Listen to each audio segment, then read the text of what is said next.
Welcome to the latest update on Adverse Activity Afloat. And for those of you who celebrate, I hope you had the Christmas that you desired. Once again, it's been another quiet week with no incidents reported. I said last week that I'll provide an end-of-year summary on what's been happening, so please strap in. The Houthis have had an interesting 12 to 13 months. As you know, don't recall, they took Galaxy Leader back in November 2023. And things really changed from that point onwards. For most of 2024, arguably the Houthis were able to adopt the persona of a state controlling access to Bab el-Mandeb area, and were seemingly able to pick off and choose at will which civilian ships they would target with a variety of sophisticated weapons. The international community appeared somewhat powerless to stop this threat, with their militaries ostensibly reduced to passive measures to shoot down many flying lawnmowers with very sophisticated and expensive equipment, which obviously is not sustainable in the long term. Communiques from the international community to the Houthis were pretty much ignored. In short, for the 12 months from the seizure of Galaxy Leader, it can be envisaged that they were able to successfully and cheaply achieve their maritime aims. However, as I set out above, we've had another quiet week, and that follows a quiet week. So why is that? Here, there really is only a one-word answer, which is Israel. While the West were keen to keep Israel out of Yemen, presumably to protect fragile alliances with Arab states, Israel decided to take the fight to the three H's of Hamas, Hezbollah and the Houthis. It was aided in this by the fall of Bashar al-Assad's regime in Syria, Russia's focused on its special military operation or invasion of Ukraine, and its own attacks on the Houthi funders Iran.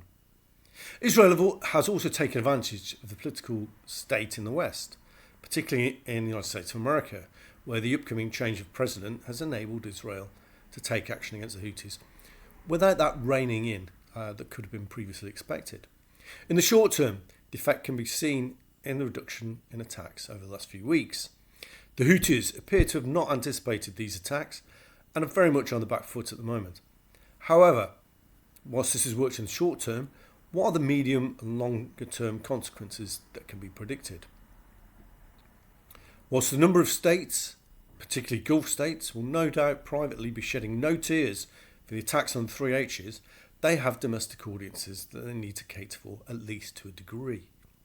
Therefore, whilst at best the likes of Egypt will welcome the cessation of Houthi activity and the resurgence of trade flows through the lucrative Suez Canal, you can't really expect that they're going to come out and make statements in support of Israeli activity.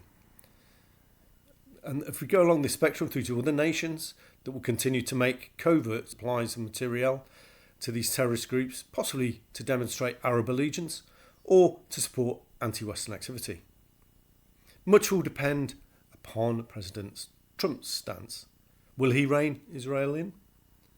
If that is the considered view, then I believe we can expect Israel to take significant action before Trump takes office in January.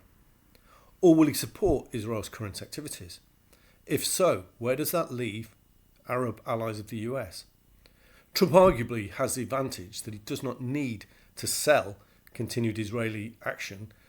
Short of impeachment, he knows he's got a 4-year stint coming up, but it is only one 4-year stint. He's not really been viewed as a representative of the Republican Party, so can they expect that he will grow a legacy for them to benefit from, or is he more likely to adopt a scorched earth policy over the next 4 years? What are the other players from outside the region? For all of their efforts, the UK and France, which have both contributed to maritime forces and strikes against the Houthis, have limited abilities. The rest of the EU arguably follows its historical precedent and has underdelivered. China demands respect on the international stage and likes to pretend that it's a world power, but when the time to perform arrives, it's continued to show a marked tendency to hide away. This has been demonstrated many times with its task force, which would not get involved in operations to protect mariners, but simply disappeared over the horizon and stayed well out of the way. Maybe China thought that its vessels would be safe from Houthi attacks, until they weren't. Russia has been interesting too, as like China, it thought its vessels would be safe from Houthi attacks until they weren't. However, its bandwidth has been mainly focused upon its special military operation against Ukraine, which rumbles on with no quick victory in immediate sight. In addition, Russia has lost its Syrian ally, and whilst it still retains limited capability at the naval base in Tartus, there are signs that its stay there may be short-lived. In the last week, Russia lost the ship Ursa Major off Gibraltar.